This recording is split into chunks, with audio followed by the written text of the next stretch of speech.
Nós vamos abrir a palavra de Deus no livro de Daniel, capítulo 7. Daniel, no capítulo 7, tem uma visão, e essa visão ela deve ser formatada em nossa mente. E a partir do verso 9,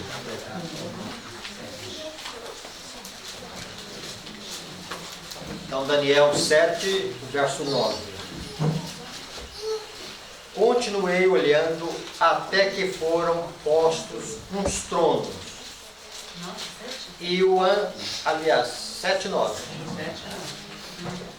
Repetindo. Continuei olhando até que foram postos uns tronos. E o ancião de dias se assentou. Sua veste era branca como a neve, e os cabelos da cabeça como a pura lã. O seu trono eram chamas de fogo, e as suas rodas eram fogo ardente. Um rio de fogo manava e saía diante dele. Milhares e milhares o serviam, e miríades de miríades estavam diante dele. Assentou-se o tribunal e se abriram os livros. Então vamos aqui nessa manhã, temos essa visão, e essa visão ficar assim bem nítida na nossa mente. O texto começa dizendo que foram colocados uns tronos. Foram postos uns tronos. Ora, se foram colocados, é evidente de que não estavam ali. Tronos são colocados, e o ancião de dias se assentou. Quando nós olhamos o assento do ancião de dias, nós podemos ver aqui mais embaixo que era um trono. Então, existe o trono do ancião de dias, e existem tronos. Do ancião de dias, diz que o seu trono eram chamas de fogo, e as suas rodas eram fogo ardente. Então vamos imaginar aqui um trono, e nesse trono está o ancião de dias. E foram postos tronos diante do ancião de dias. Diz ainda sobre as vestes do ancião de dias. As suas vestes era branca como a neve. E é descrito os cabelos da sua cabeça. Diz aqui que os cabelos da cabeça são descritos como a pura lã. E diz ainda que um rio de fogo manava e saía diante dele. E milhares de milhares o serviam. Miríades e de miríades estavam diante dele. Assentou-se o tribunal e se abriram os livros. Aqui há uma descrição da presença do Pai no Santíssimo e no contexto de 1844. É interessante que, quando se fala do ancião de dias aqui, é a única referência que nós encontramos no livro de Daniel, ou pelo menos em toda a palavra de Deus, Deus o Pai sendo descrito como o ancião de dias. Mas tudo isso tem um sentido. A palavra de Deus, ela não está por acaso. O Espírito Santo foi conduzindo a mente dos profetas, no caso aqui Daniel, para que nós tivéssemos detalhes e minúcias que fossem significativas para nós. Quando se fala aqui de milhares o serviam, e miríades de miríades estavam diante dele, nós temos aqui um ministério angelical que servem a Deus, e do trono de Deus eles partem com respostas para as necessidades humanas. E também nós temos aqui a hoste angelical, parte da hoste angelical, como testemunhas do tribunal celestial. Então vamos imaginar aqui, o tribunal celestial Deus, o Pai, ele não é o juiz do tribunal. É ele quem preside. E o julgamento, nós encontramos lá no Evangelho de João, no capítulo 5, que ele confia todo o julgamento ao Filho. Por quê? Porque o Filho, o Verbo se fez carne, habitou entre nós, e Jesus, então, ele é conhecedor das nossas fraquezas.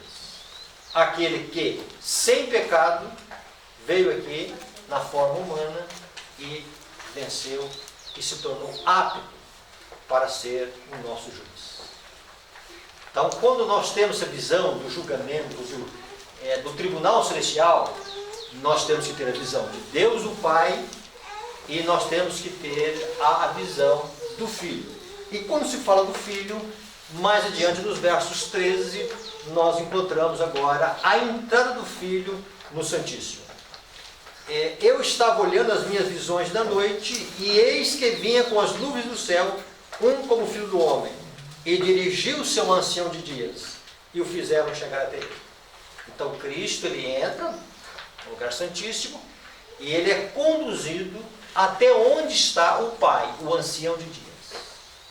E assim nós vemos Cristo agora começando o seu ministério de mediação, intercessão e também de expiação ali no último compartimento do santuário celestial. É sempre bom nós termos essa visão. Só nós definimos aqui algumas coisas. Uma delas pode definir para quem estão reservados ou para quem foram postos esses tronos. Quando nós, deixa aberto aí, mas vamos a Apocalipse capítulo 11. Apocalipse capítulo 11. Então, quando nós lemos Daniel é profecia. Apocalipse é uma revelação, é um complemento de Daniel. Apocalipse capítulo 11. Quando nós olhamos a sétima trombeta, no verso 15, o sétimo anjo tocou a trombeta e ouve no céu grandes vozes dizendo: o reino do mundo se tornou de nosso Senhor e do seu Cristo, e ele reinará pelos séculos dos séculos. Voltando a Daniel, Cristo ele entra no Santíssimo, ou no Santo dos Santos, diante do ancião de dias, para receber do ancião de dias o reino. E quando Cristo, então, recebe o reino, ele virá para buscar os seus.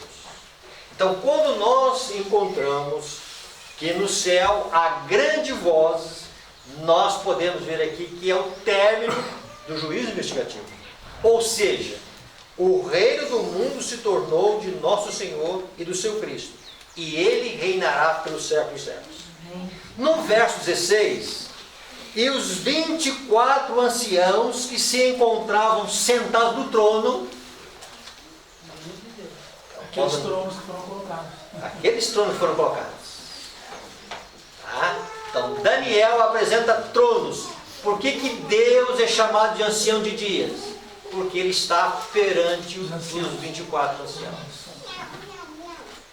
E agora, os 24 anciãos que se encontravam sentados no trono, diante de Deus, prostraram-se sobre o seu rosto e adoraram a Deus, dizendo: graças te damos, Senhor Deus Todo-Poderoso, que eras e que eras, porque assumiste o teu grande poder e passaste a reinar.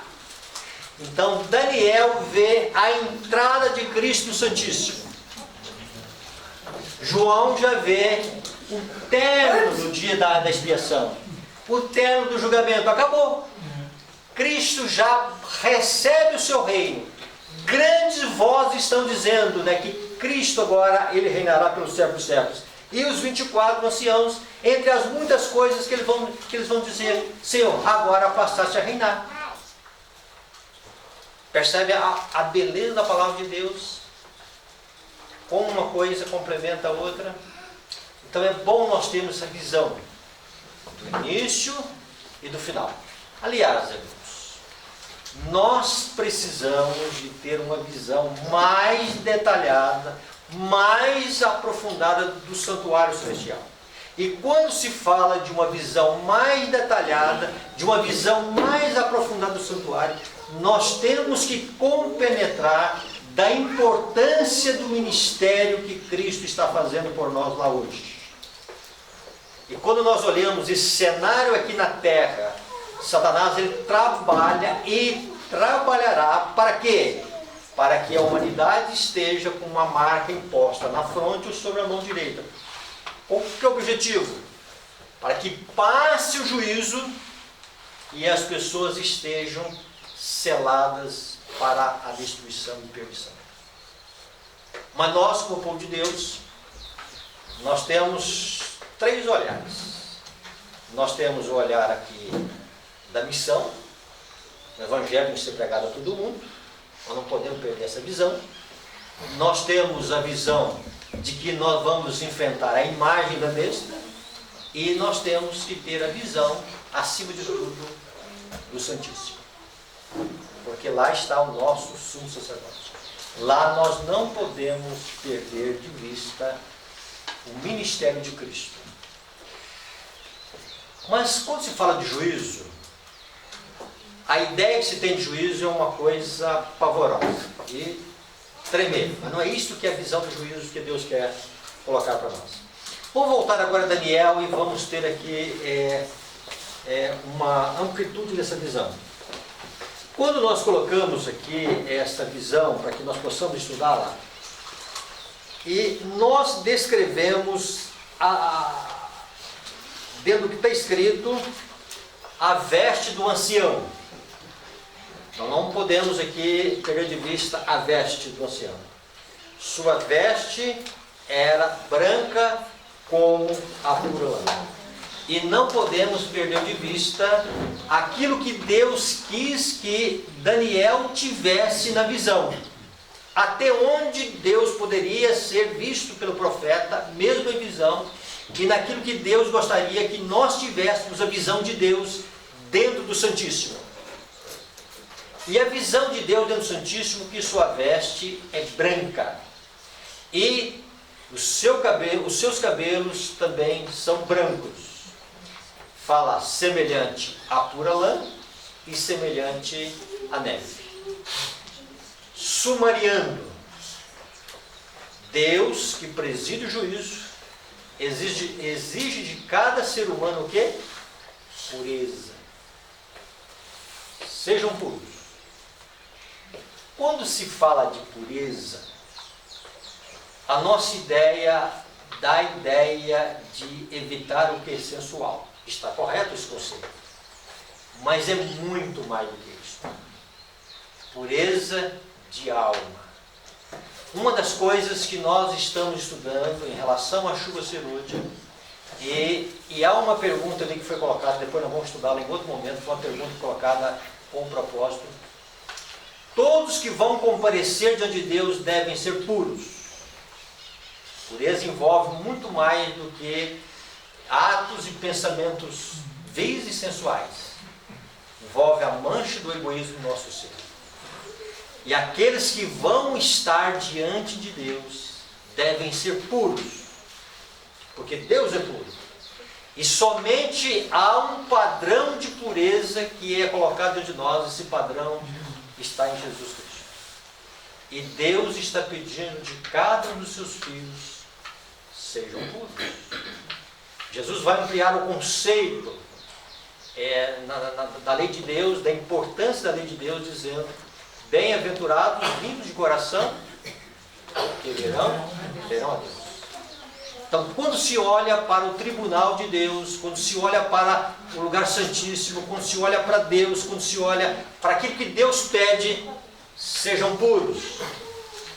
Abstenha do que é sensual, abstenha-se do orgulho, da vaidade, de tudo aquilo que é contrário a Deus. Quando nós temos a visão, para nós, meros mortais, fica uma visão um tanto difícil ou impossível para nós. Vamos dizer impossível. Nós não temos esse padrão de pureza. Nós não temos esse padrão para que nós possamos viver diante das chamas do Eterno. Isaías fala das chamas do Eterno. Quem pode morar, quem pode conviver, quem pode habitar diante das chamas do Eterno? E diz a palavra de Deus que, além das suas vestes serem brancas como a lã e os seus cabelos brancos como a neve, diz que um rio de fogo manava e saía diante dele. No Apocalipse, quando nós encontramos o trono de Deus, no capítulo 22, diz que um rio de água da vida sai diante do trono de Deus. Aqui nós encontramos que um rio de fogo sai diante de Deus. E aí vem a pergunta: quem é que pode habitar diante das chamas do Eterno? A impureza não subsiste diante de Deus. Por isso vem a ordem de Deus. Bem-aventurados os limpos de coração, porque estes verão a Deus. E aí entra mais uma dificuldade em nossa natureza. Ninguém precisa, nenhum de nós precisa fazer algum tipo de esforço para ser egoísta. Está entrelaçado em nossa natureza. A luta é o contrário. A luta deve ser o contrário. E o pior, e na maioria das vezes nós não enxergamos o tanto que nós temos o egoísmo arraigado em nossos atos, pensamentos, ações e sentimentos. A pergunta é: quem pode habitar diante desse fogo do Eterno? Se por um lado Deus pede de nós pureza, limpeza de alma, por outro lado, um rio de fogo é apresentado na visão que manava e saía diante dele. Isso aqui, irmãos, é um dos quadros mais lindos do juízo de Deus. Abra agora a palavra de Deus no livro Apocalipse, capítulo 4. Apocalipse, capítulo 4, nós vamos encontrar novamente a questão do fogo diante do trono de Deus. Aqui é uma visão do lugar santo, não vamos entrar em todos os detalhes. No capítulo 4, no verso 5 do Apocalipse, nós encontramos as 7 tochas de fogo que há diante do trono de Deus.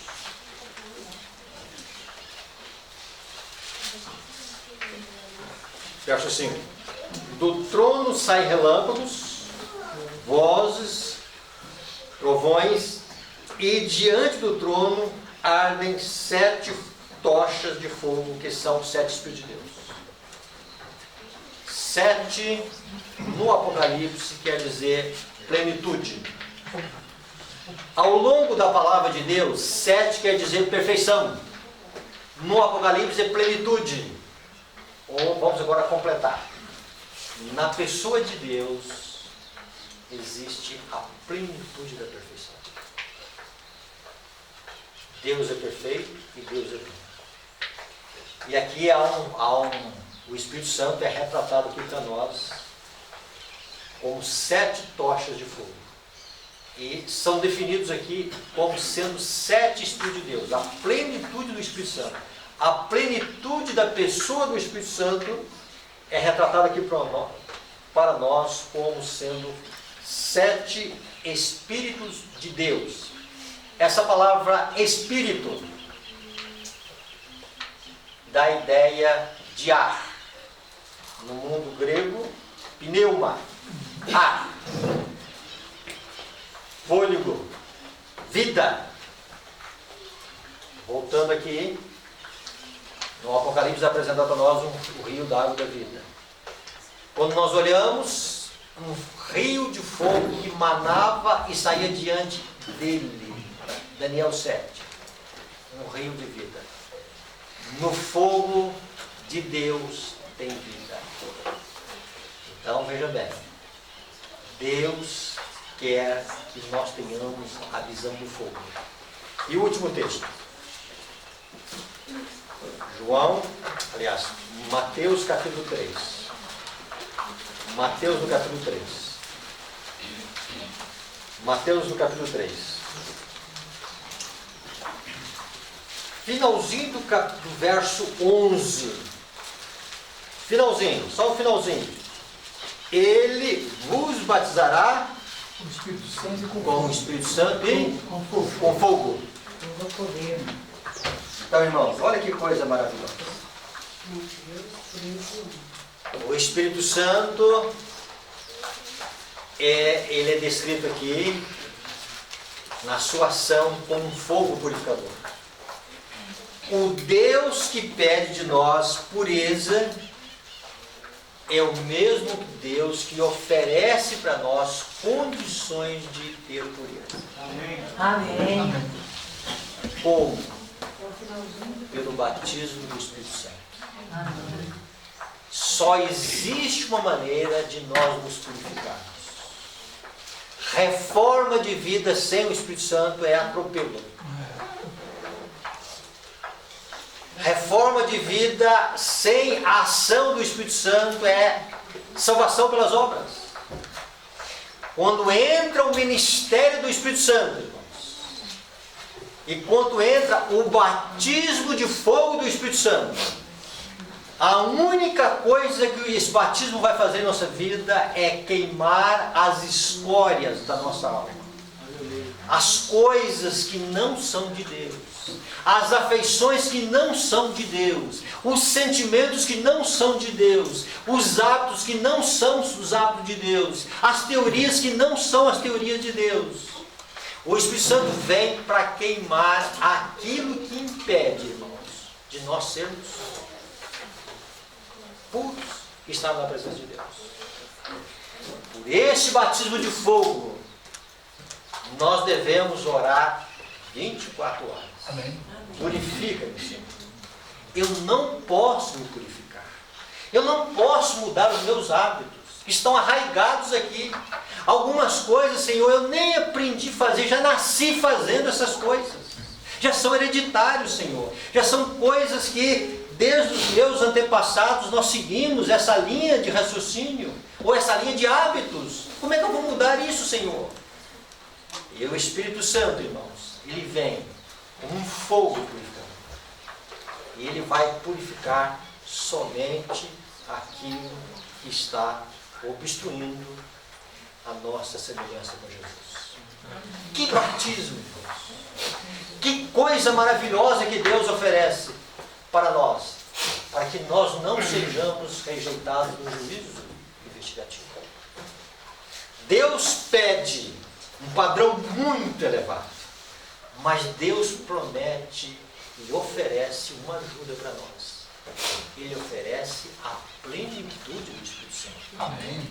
Por esse batismo, nós devemos estar rogando a Deus 24 horas. A nossa maior necessidade, precisamos do Espírito Santo. Precisamos dessa ajuda divina. Precisamos da preciosidade, da eficácia do fogo purificador do Espírito Santo. O Espírito Santo não tem o desejo e não tem a meta dentro dele em queimar nenhum de nós. Só o pecado. Amém. Entenderam isso? O Espírito Santo não tem o desejo e não quer nos queimar. Ele só quer queimar o pecado. Mas se nós rejeitarmos o ministério do Espírito Santo, e como nós podemos rejeitar o ministério do Espírito Santo? Há muitas maneiras, nós falamos aqui um pouquinho. Uma delas, nós não queremos submeter a ação do Espírito Santo. E como é que eu submeto a ação do Espírito Santo? Eu pego esse livro aqui e começo a orar da seguinte maneira: Senhor, eu quero que o Senhor faça uma obra na minha vida, de acordo com o capítulo que eu estou lendo aqui. Um exemplo: amai os vossos inimigos. Senhor, eu não consigo amar nem os meus amigos direito. Muda meu coração, Senhor. Senhor, estou lendo a história de Daniel. Senhor, e os meus hábitos, como é que vão ficar, Senhor? Transforma a minha vida, Senhor. Eu não tenho essa condição de me transformar. Eu não tenho esse poder de me transformar, Senhor. Eu não tenho essa faculdade de me purificar a mim mesmo. Eu preciso de uma ajuda divina. Eu preciso de um batismo de fogo. Mas se nós rejeitarmos esse ministério, irmãos, quando Jesus voltar aqui, Jesus vai voltar com muito poder e muita glória. Jesus vai voltar com a glória do Pai, com a sua glória. E a serva do Senhor diz que ver-se-á que a glória do Pai e a glória do Filho é a mesma coisa. Jesus virá com seus anjos de glória, Jesus virá num trono de glória. Tudo é glória, irmãos. E o Espírito Santo fará parte dessa comitiva e descerá do céu. Amém. E aqueles que se agarraram ao pecado aqui, o Espírito Santo vem para destruir o pecado. Mas se eles agarraram o pecado, serão destruídos. Não conseguirão subsistir diante das labaredas do fogo. E isso Paulo entendeu dessa maneira, que o resplendor da sua vinda serão aniquilados. O brilho da glória, a glória de Deus. E esta glória de Deus que é morte para os ímpios no momento final. Essa glória de Deus que foi vista e é sentida e é presenciada e é experimentada como sendo vida para o povo de Deus.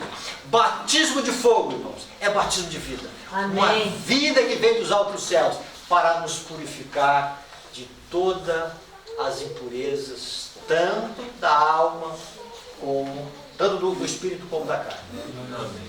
Que Deus ajude a entender isso. Então, lá em cima, nós temos um mediador. Nós temos um intercessor. Nós temos um juiz todo compassivo chamado Jesus. Nós temos um presidente do tribunal que confiou esse julgamento ao Filho.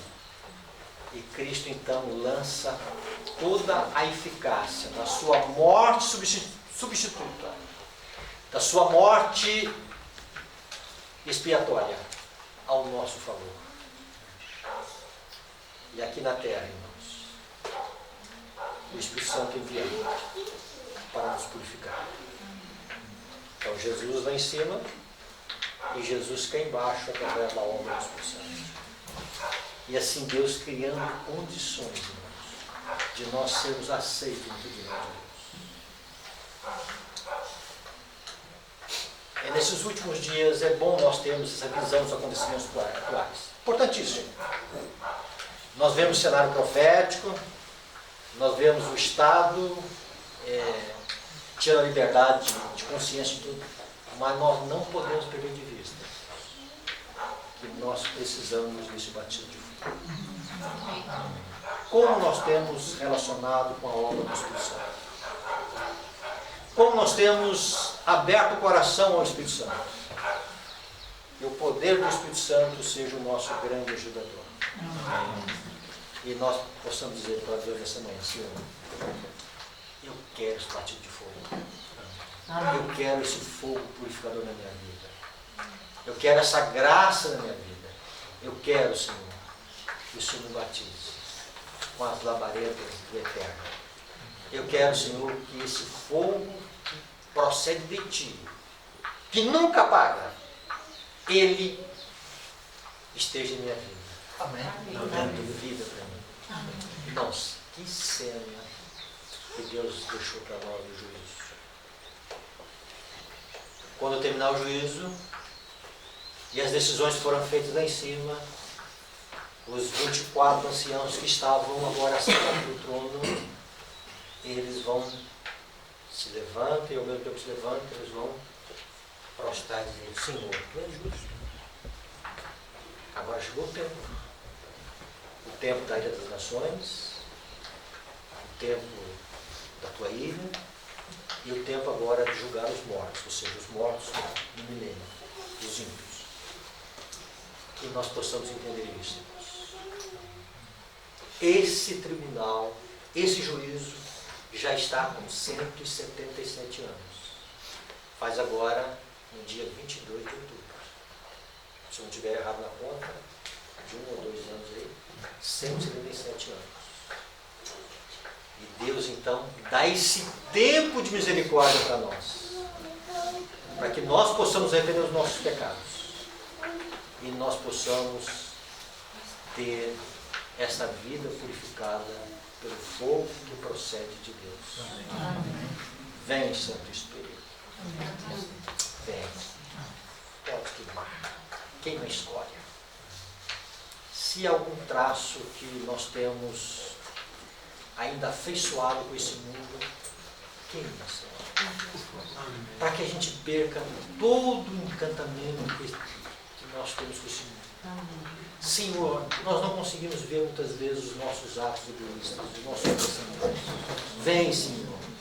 Vem extirpar no nosso coração essa mancha do egoísmo, para que nós possamos, Senhor, cada dia estarmos esvaziados, purificados, para que o Senhor possa morar e fazer morada para sempre no nosso Senhor. Vem, Santo Espírito. Vem, faça uma obra em nossa vida. Se temos algumas coisas que nós gostamos nessa vida aqui, que não está criando impurezas nesse santuário da tua alma, Senhor, purifica-nos, Senhor. Pai, se tem alguns pensamentos ruins na nossa vida, alguns sentimentos que não são sentimentos de Ti, são sentimentos caridosos, purifica, Senhor. Tira de nós. Vem, Santo Espírito. Vem como um fogo purificador. Amém. Irmãos, abramos o nosso coração ao Espírito Santo. E Ele será o nosso grande ajudador nesse momento final. Amém. Bondoso Pai, queremos te agradecer nessa manhã pela visão, Senhor.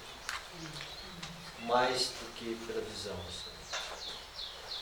Pela ajuda que é oferecida a cada um de nós. Amém. Pai, nós temos uma natureza vil, uma natureza pecaminosa, egoísta. Pai, hábitos que nós aprendemos de vida, desejos que não são desejos bons, práticas nocivas, afeições que não são as afeições dos altos céus, desejos que não são desejos santificados. Pai, precisamos desse fogo purificador. Amém. Precisamos desse batismo diário do Teu Santo Espírito. Pai, purifica-nos. Renova-nos. Transforma a nossa vida, Senhor. Seja o nosso ajudador, Senhor. Nós não temos condições, Senhor, por nós mesmos comparecer perante Ti, Senhor, a não ser por uma graça purificadora, Senhor, e por uma graça pelo amor de Jesus. Vem, Santo Espírito. Vem, Santo Espírito. Vem. Faça, Senhor. Purifica-nos, Senhor. Salva-nos,